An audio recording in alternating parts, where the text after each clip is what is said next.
Hello BookTube. Today I'm going to be doing the body tag.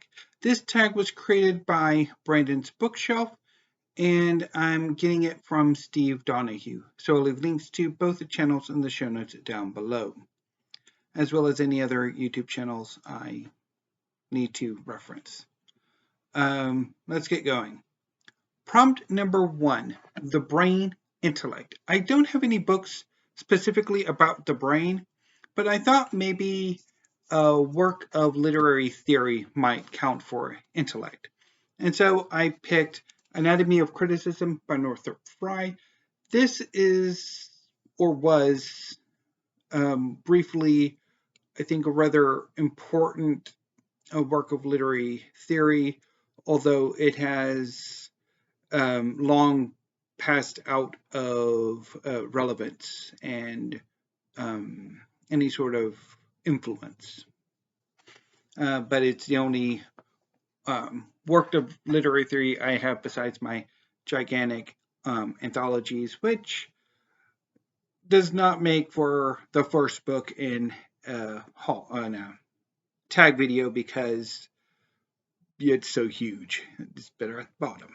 Anyway, so the next prompt is mouth voice. For this, I do have a good book for, and that is Me by Elton John. This is Elton John's autobiography, and it is amazing. I loved it. And Elton John is a fantastic singer. Prompt number 3, heart feeling.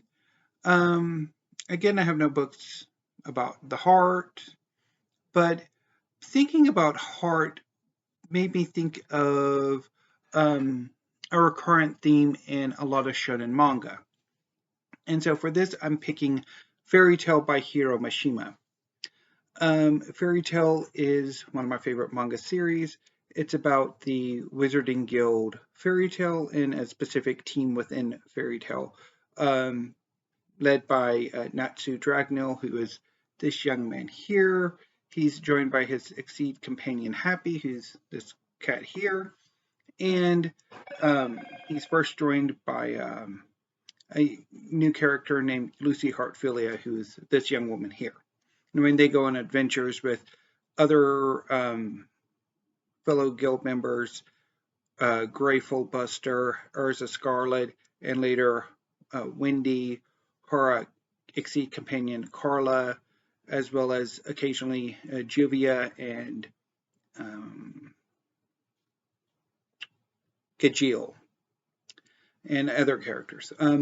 So the reason why I picked Fairy Tail for heart is that often when the chips are down, when a Fairy Tail wizard is being pummeled by one of their enemies, one of the antagonists, the bonds that exist within the guild will allow the individual Fairy Tail wizard to overcome some of the most brutal adversity.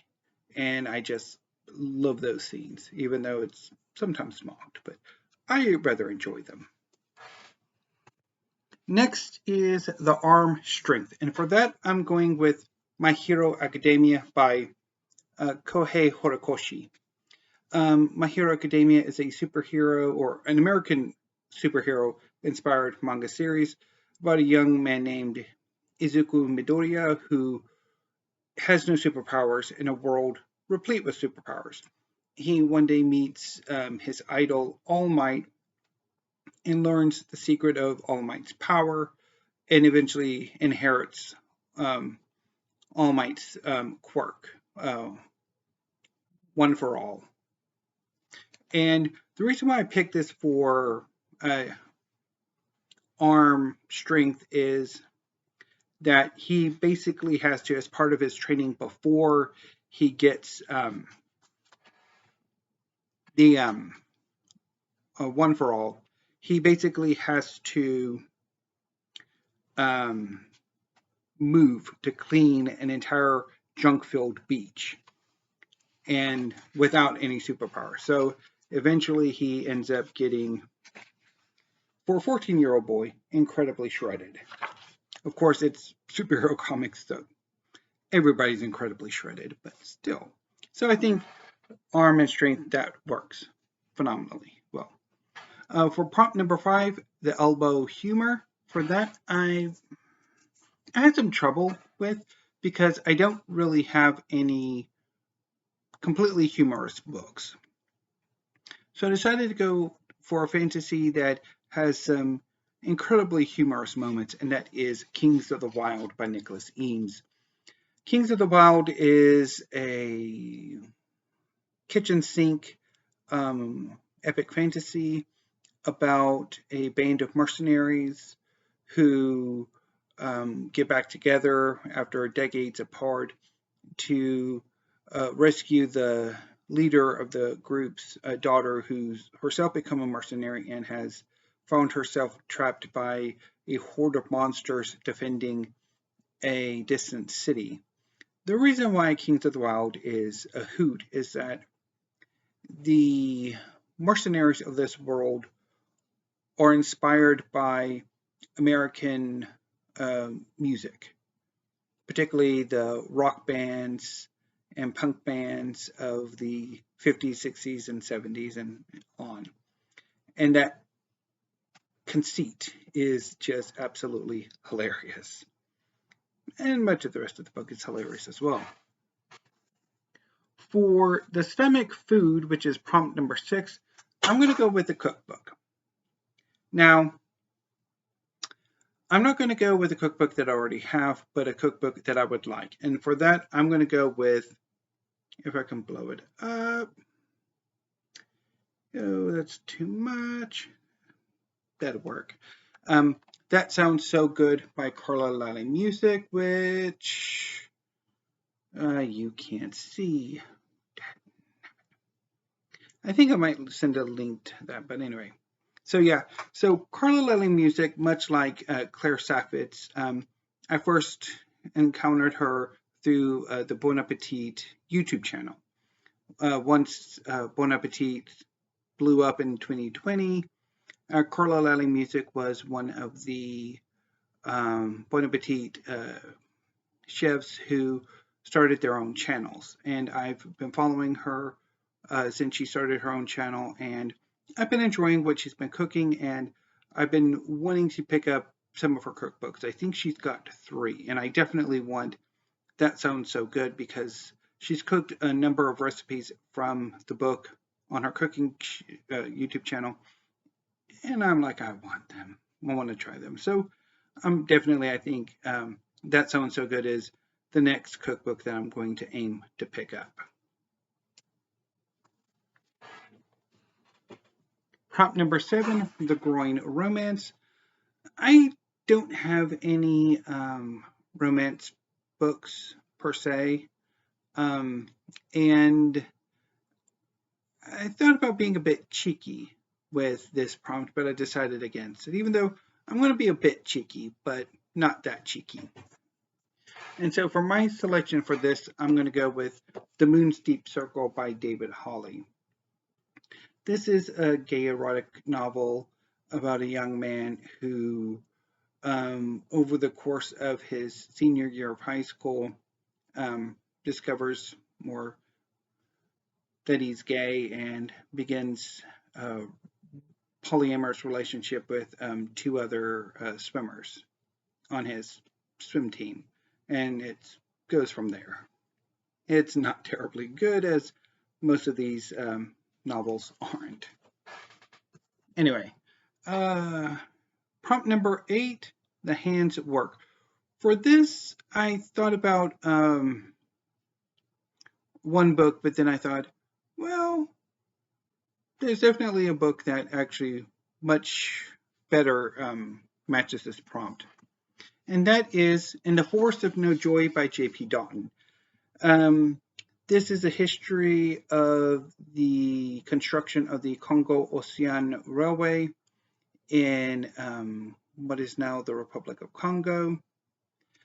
And it's about the brutal conditions that the workers were forced to endure during the construction of that railway. from the being conscripted. I mean, most of the labor was forced. It was not voluntary. The recompense was pitiful, both in terms of monetary reimbursement and food. And the working conditions were hellish, as well as getting people to the railway and back from it. It's just a horrible, horrible history of building that railroad. And I'm currently reading In the Forest of No Joy for the Kundal History Prize. It's In the Forest of No Joy is one of the shortlist. I'm about a third of the way through, and while I'm uploading this video and the next video, I will be getting back to work on this. So it works for that too, because it's currently the book I'm working my way through. Which, yeah, I'll go ahead and move you here. So prompt number 9, the legs fitness. For this, I'm going to go with The Swimming Pool Library by Allan Holiinghurst, which probably also could have worked for the Groin romance, but I didn't want to double up. So one of the subplots of The Swimming Pool Library is about a wealthy young gay man who becomes involved with an older aristocratic gay man who wishes for the younger man to write his life story, only to discover that there is an ulterior motive. One of the recurrent subplots of the book is exercise and fitness, particularly at this club where the main character swims almost daily, and then a few other characters, one of whom a young man that the main character lusts for is working on bodybuilding. So I thought fitness would work here. And finally, the last prompt, the foot travel. For that, I'm going to go with The Wild Places by Robert Mcfarlane. This is a travel log of Mcfarlane's journey to find the wild places remaining in the United Kingdom.